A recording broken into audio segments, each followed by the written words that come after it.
Hello and welcome. My name is Kathleen Sinnott, and I am so excited because this is a topic that I don't think gets enough attention, and we are not only going to dive in on tonight, but we're going to do this also a follow-up next week. So we are going to talk about how and why you should be using surveys as part of your requirements process. The fact of the matter is, lots of people don't do this, and it is a huge mistake to leave this out of your toolkit because this gives you information you can't get any other way.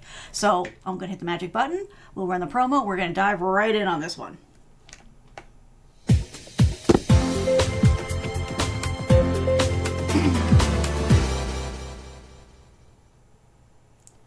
Alrighty, so what the heck is she talking about, right? Why don't we just dive in, right? Why mess around? Hang on, here we go. Okay, so first we're going to start off where we always do, right? A little background for anybody that maybe is not familiar with this concept at all. So, surveys, right? Why? So they allow you to collect information from people in a short period of time at whatever time is most convenient for them, which is a huge win, right? You're much more likely to get information from people if you make it easy for them. That's just a fact of life. And you can pick up quantitative information. You do need to be careful about how you write the questions, and we're going to go into that a little bit more probably next week. We'll touch on it this week. But the whole point of this is not only is it a great way to collect information, but it's a great way to collect information from a much larger resource, right? A bit larger pool of people. You can only talk to so many subject matter experts. You can only talk to so many, business experts. You can talk to so many customers, but there's a limit, right? There's a limit from their time. There's a limit from your time. Whereas with a survey, you can send that to a much larger group of people. And that's just one of the many benefits to doing this. So let's get into this in a little bit more detail. How can this help your process? First of all, cost. A lot of people are like, oh no, we're not going to spend money on that. Well, they don't have to cost you a dime, okay? They cost you a little bit of time because you do want to craft your questions carefully. You do want to pick out your right pool, but they can be free or cheap depending on the situation. And the reality of life is there's a really good chance, like I'm talking 98% chance that your marketing department already has a survey tool that they're paying for that you can tap into and use if you ask nicely. And you're going to want to do that anyway because you're going to want to work well with them. You want to make sure that they're not sending out a survey at the same time you are, because that's going to greatly decrease the number of responses for both of you. So yes, you can do them for free. The free solutions are perfectly viable. But if you can use the one that a corp is already using, sometimes there's some added bells and whistles, which are kind of nice. It's extensive, right? No other method is going to give you as large a population as doing a survey is going to. You're going to be able to cast a wider net. You're going to be able to touch people that maybe otherwise you wouldn't have been given access to. Touch in a good way, right? Reach out to. Maybe that's a better way to put it. And get all that other information that otherwise they may have been silent voices. It is completely flexible, so you can customize your surveys to target different parts of your audience, right? Because you're probably going to ask different questions of the people who maybe are paying for your goods and services than the people who are actually using your goods and services, right? Because they have different concerns, they have different areas of expertise, and so you can be flexible and target in that way. And you can do that from one survey because, again, if you're not so much with the free ones, you'd have to write custom surveys for each audience. But if you're using one of the paid tools, most of them have branching. So depending on how they answer question 2, you can take them down a different path, and if they answer a different way on question 2, which is really nice. And it's anonymous, right? So people can be more honest. People can take time to give you the answer, and people don't feel as pressured to be nice, which sounds negative, but it's not. Human beings, what they are, if someone is talking to you on the phone or in person, they want you to like them. So they tend to, consciously or subconsciously, try to anticipate what answer is going to put them in the best light, right? Or what answer is not going to make you feel bad, right? Because that's generally not anybody's goal when they get out of bed in the morning. They're really not there to make you feel bad.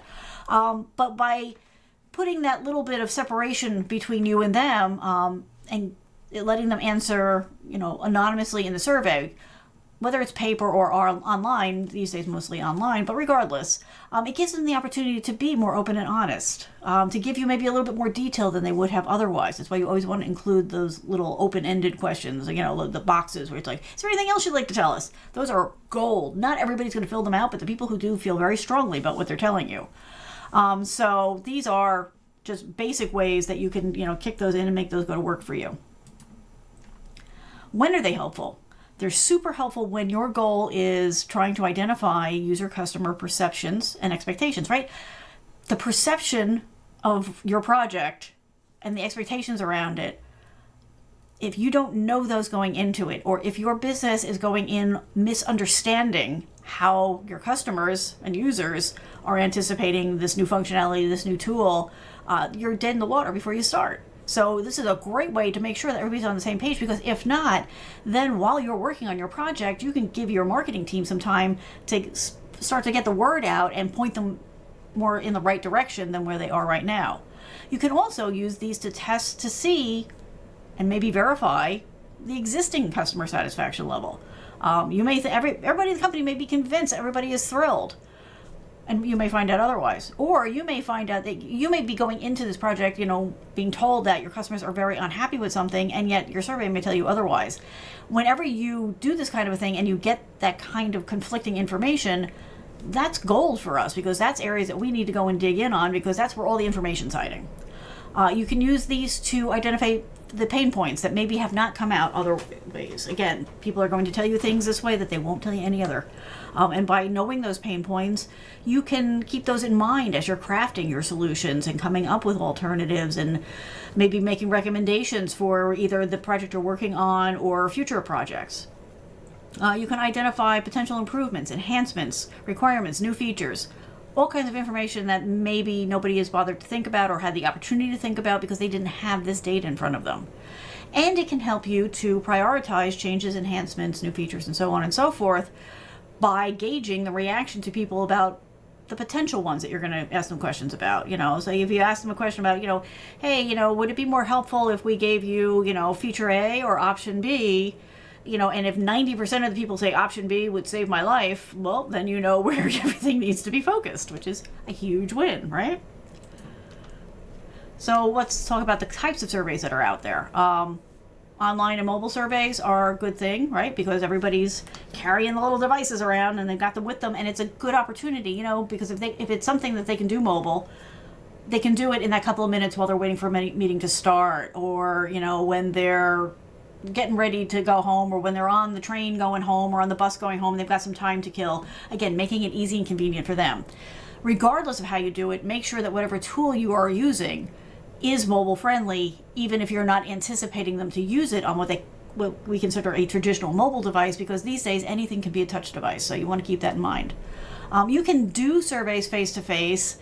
Generally, if you're going to do that, you're losing some of that anonymous feature that comes from a survey usually. So what you want to do is have them talk to maybe a third party. Have them talk to somebody that is not associated directly with you or your company. Or, you know, maybe you have a contractor or somebody you can use, just to kind of lessen that issue where people are like not comfortable talking to their vendor or to their service provider. But maybe, you know, to a disinterested third party, they'll be a little bit more open. Telephone surveys are another great way to do it. That keeps that level of anonymity, because they're not looking at you face to face, right? Assuming that you're not doing like a Skype kind of a call. That's more of a face-to-face kind of thing. We're talking about just a pure telephone survey. You can also do automated telephone surveys. So you can have them call in and listen to the question and then press 1 or 2 for yes or no, that type of thing. So it depends on which way you want to go with that. And then, of course, there's the good old postal service, right? You can do paper surveys. At this point, it's kind of a novelty, right? Because people don't really get those. Most people go to the mailbox, whether it's at work or at home, see what they've got. It's 98% stuff they don't care about, and it goes right in the recycling bin. So it's kind of a novelty, right? It might kind of catch their eye because you're doing something that, you know, used to happen a lot, but now is sort of a unusual thing, so sort of retro. So it might be something that's worth considering for you. Sorry, I just realized I didn't. There we go. There we go. Okay. I just want to make sure I had Periscope up. See, the only one I can't really check the comments on any other way, right? Have to catch you while you're saying it. Hey Jason, hey John, how you doing? See, that's what I'm talking about. Okay, so let's talk about the types of questions you're going to ask in a survey. There's actually a wide variety. It's probably not something you may, if you haven't done a survey before, you may not be aware of the variety of question types. Because if you're taking a survey, you're not really paying attention to that kind of stuff. But open-ended questions, hands down, your number one place to go, right? Because you want to make sure that you're getting the information from people and that you're not inadvertently skewing your results. So those are going to be just the open text box, where you ask them a question and they can just, free-form answer however you want. Closed-ended questions are still, as long as they're carefully worded, not necessarily leading people to the answer you want to hear, because you don't want to do that. You want to get the honest answers, otherwise you're wasting everybody's time. But the closed-ended questions are, where you're giving them a choice of, A, B, C, D, or, numbers or a scale or that type of thing. Multiple choice is just like the previous one, except that they are not limited to a single answer. That kind of opens things up a little bit more, because a lot of times when they're looking at something, they're like, well, both are important to me. So you have to take this on a case-by-case basis with your questions. But do consider multiple choice. Maybe don't use them for everything, but anytime that you're kind of in an area where like, well, it could go either way, it's always good to give them that option. Semi-close-ended questions. So this is a kind of a combination thing where you're going to ask them a question, you're going to give them a bunch of things to select from. And in general, these are good ones to do the multiple on. So maybe they you give them 8 or 10 possible options to choose from, but then you give them the magic other, right? So when they select the magic other button or option, that's going to open up a smaller text box. It's not going to be as big as the completely open-ended ones, but something where they can put a sentence or two in to give you a little bit more information, or to give you maybe an answer that you didn't offer them, something maybe that never even crossed your mind in the process. So that's another good way to get more in-depth and insightful answers from your audience. And then you're going to want to ask a couple of demographic questions. Be very careful with these. People don't feel comfortable answering a lot of these, so keep them very generic. Excuse me, one sec. So, if you're going to ask age ranges, be careful about it. Make sure you give it enough of a span. Don't narrow it down too much. Do like a decade at a time. If you're going to ask for age, sex, make sure you also give I prefer not to answer or the more alternative options. Don't pigeonhole people into two boxes when there's a wide variety of people out there. That type of thing. So you just want to be careful about the demographic ones. If you're going to ask region, don't narrow it down to like zip codes. Like keep it to general areas of the country. Just because, again, people want to keep that feeling of being anonymous while they're answering these kinds of questions. So you just want to be a little bit careful with those. And while you're looking at my smiling face, I do want to let you know that as a part of this series that we're doing, we have created a freebie for you. So if you would like a ebook that we created of tips and ideas for your surveys, you can go to thebazone.com/survey ebook. The letter E and book, all together, no spaces. Just give us your your email address, and then we can send you. It's just a PDF, but it's just a little freebie of some things that just wouldn't fit into a half-hour show. Some ideas that you might want to keep at your desk as you're going through and creating your own surveys. So there you go. You can go to thebazone.com/survey ebook and get your free gift right there. Okay. Let me make that go away, and we'll come back. No, not that one. Okay, so we did that. All right, so crafting your survey questions. So this is super important, right? Because you want your data to come back clean. You want your data to come back useful, insightful. So if there's a fine line here, right? So you want to make sure that you can ask your question maybe a couple of different ways, because sometimes just the way you worded a question affects the answer.